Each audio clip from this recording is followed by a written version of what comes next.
Hey everybody, hello and welcome back to another episode of Questions of the Week for the Bronco Battalion. I'm your Scholarship and Enrollment Officer, Billy Clayton, and today I brought with me a guest. I'm Lieutenant Colonel Caitlin Hinterman, Professor of Military Science at Western Michigan University. And this week's question is, how do I get the job? Now, as always, this question, which is more pertinent for this one than any other episode because this kind of changes almost annually, but the answers to this question is in accordance with Army regulations and policies as of the date that this is published. So, let's get to it. If you didn't know, there are 18 core jobs in the Army. Everything from that frontline infantry individual to a nurse. If you are competing for active duty, those jobs are not guaranteed. So you actually are competing for the jobs. And what we're going to discuss between Lieutenant Colonel Hinterman and myself is what you can be doing while you're a college student and in the ROTC program to make yourself as competitive as possible to get the job that you want. All right, so our first question, what is the accessions process? The accessions process starts the time that you enter the ROTC program. And it's really a accumulation of points that kind of build your spot in the order merit list, or the OML as we call it. It sets you in your place amongst the rest of the cadets throughout U.S. Army Cadet Command, and in their decision making to determine the job that you wanted.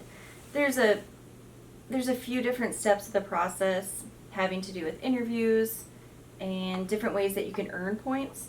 And I'm happy to go through those points with you. At the end of the day, what you want to start doing is being involved. Being involved is what gets you the most,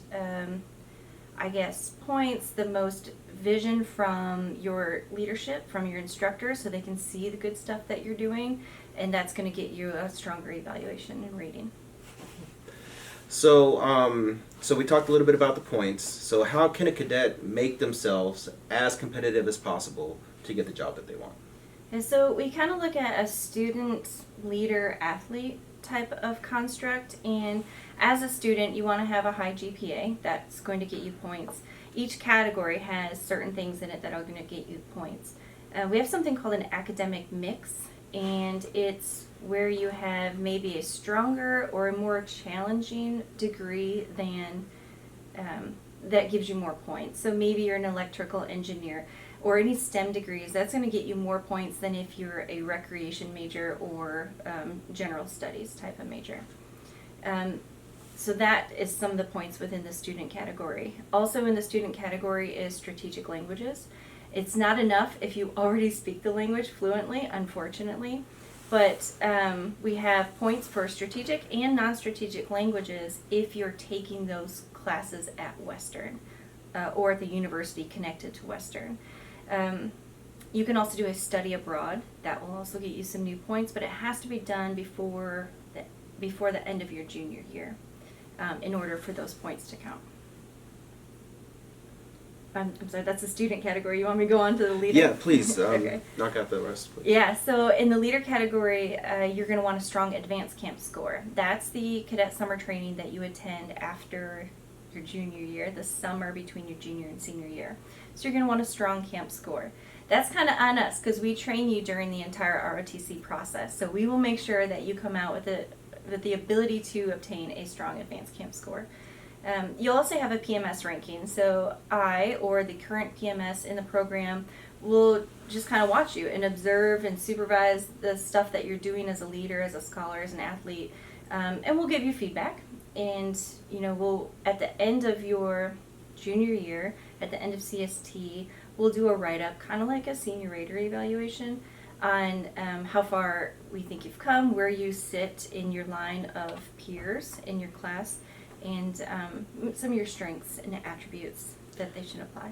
And that's where the being involved comes into play, because if you're just sitting there doing the bare minimum, you're going to get a bare minimum result. So you really want to be involved so those leaders get a chance to see you more and be able to make that full, whole, holistic look at you and give you the score that you deserve. Absolutely. Also in the leader category, and one of the biggest parts of leader category is extracurricular activities. And we have a lot of opportunities in the Bronco Battalion to participate in the Bronco Battalion. So And it doesn't have to be work. It's fun. You can go to the football games and you can fire the cannon. You can do our color guard events. You can be part of the run club where you're improving your own fitness, but also becoming part of the participating in the battalion. All of those extracurricular activities add up as points every year that you do them. You can also do stuff that's not Bronco Battalion related. You could be a member of Student Veterans Association, the SVA, on campus, or a fraternity, a sorority, as long as you're doing it appropriately and doing it right. You could even play softball for your church league. It doesn't necessarily have to be at Western or with the Bronco Battalion, but you're going to want to be involved in your community somehow. With that being said, when you come to see me or the PMS at the time with have this meeting, it's best if you come equipped with a resume of some sort. Oftentimes I get cadets that show up and say, well, I did one color guard event 3 years ago. That doesn't help me. I need to see a layout of how involved you've been every year that you've been in ROTC. It will set your best foot forward and really your own best advocate. Go ahead. And especially because you're not always guaranteed that you're going to have the same professor of military science your entire 4 years. So there's going to be a very good chance that every single person in ROTC will have at least 2 PMSs. So starting that resume early, so when you do get to the new PMS, when it's time for your accessions process, they might not have been there for maybe your freshman or your sophomore year. So now you can bring that information with them and give them a better picture. And I would say don't overthink it. It's not a fancy resume. Just bring a list. Bring a list of stuff that you did your sophomore year, your junior year, how many times you did it. Maybe you went to 5 football games. Maybe you went to 1. But bringing that information to the PMS will allow the PMS to make a decision on how many points that gets you. Additionally, in the leader category is having a full-time, part-time job. And that is helpful to tell the PMS how many hours you actually work so that we can determine what that point category looks like, as well as if you're SMP cadet. Being an SMP cadet itself is good, but did you have a good year? Did you go to battle assemblies? Did you go to annual training? That's the type of stuff that you need to come prepared to have a conversation with.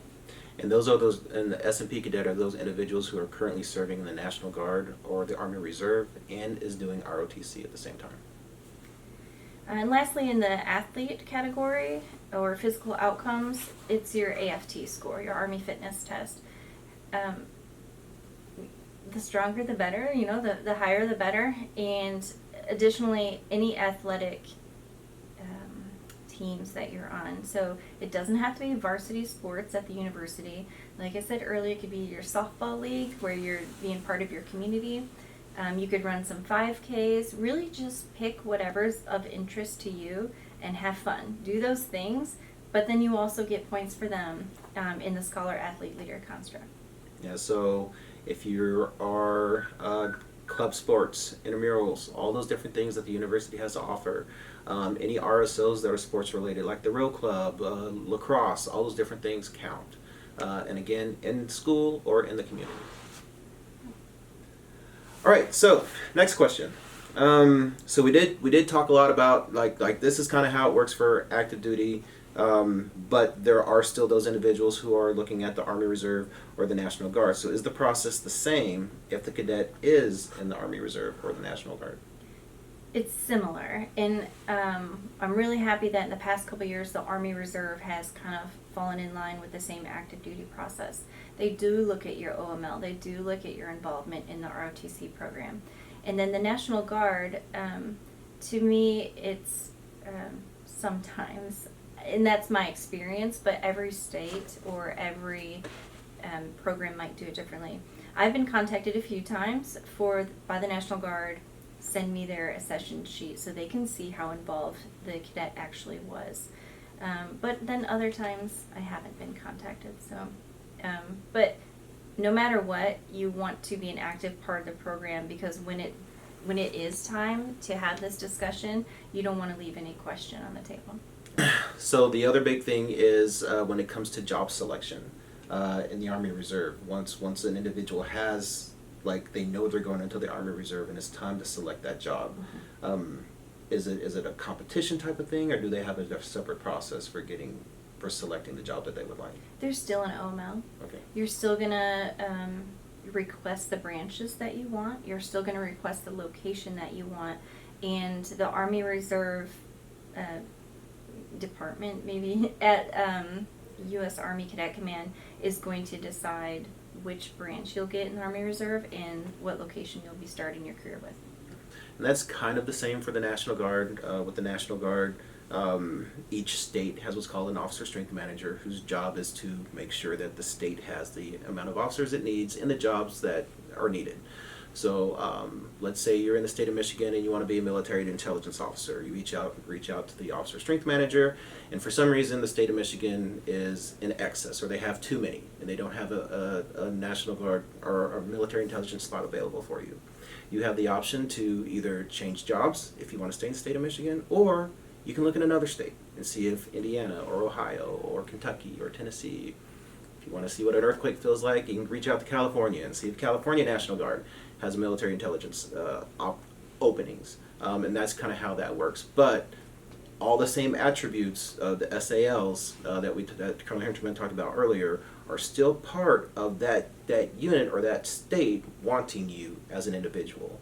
If you're a mid or a meh performer, those are the options that are going to be available to you. So the one good thing about the military and about this process is it awards those individuals who try, who give, who do the things that they're supposed to do and work towards the full aspect of getting all the points. So that's one of the really cool things about this accessions process.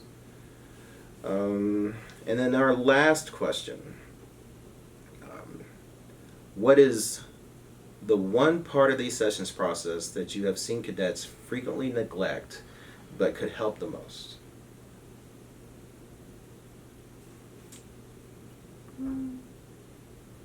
Oh, it's a hard one.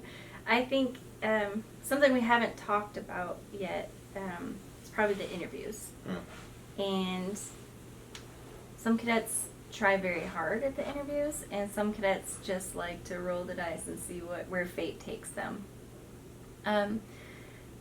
But you can do really well in the interviews. We try to prep cadets with mock interviews. We're available so that we can ask the hard questions and see what their answer would be. The good thing about the interviews, it's recorded, so it's not a live interview. But the cadets themselves have to practice. You have to rehearse. You have to know what you want to say and what you don't want to say. And I think probably where we fall short is that rehearsal part. You want to have the best interview. You're speaking to the branch that you want. You're trying to sell yourself and tell them why you'd be the best infantry officer. So it's not just because you love infantry. You have to look at the attributes that come with that branch that you want and be able to apply those. So I would say the interviews is where the cadets fall a little bit short, but they don't have to. They can easily practice, and you could do every single interview for every single branch if you wanted, or you could just do maybe 5. I recommend doing as many as possible and starting with the one that you don't want, because you just get better as you interview. But some cadets, they do one interview and roll the dice. It's a dangerous game to play. That does bring to remembrance, we had a cadet one time who, in all senses in the OML, absolutely should have gone active duty, but because of the results of the interviews, unfortunately, they didn't get the jobs or the positions that they wanted. So the interview is way more important than you might think. So that's a great insight. All right, so those are the 4 questions that I have for this topic. I will leave the floor open to Lieutenant Colonel Hinterman if she has any other input or any other words of wisdom that she would like to share. Well, I think part of the accessions process at the very end, when you sit down with the PMS and discuss, what your points look like, how many good things that you've done over the years, you get to choose whether you want to be, and that's the day that you get to choose active component, National Guard, or U.S. Army Reserve. And oftentimes cadets are still thinking about it.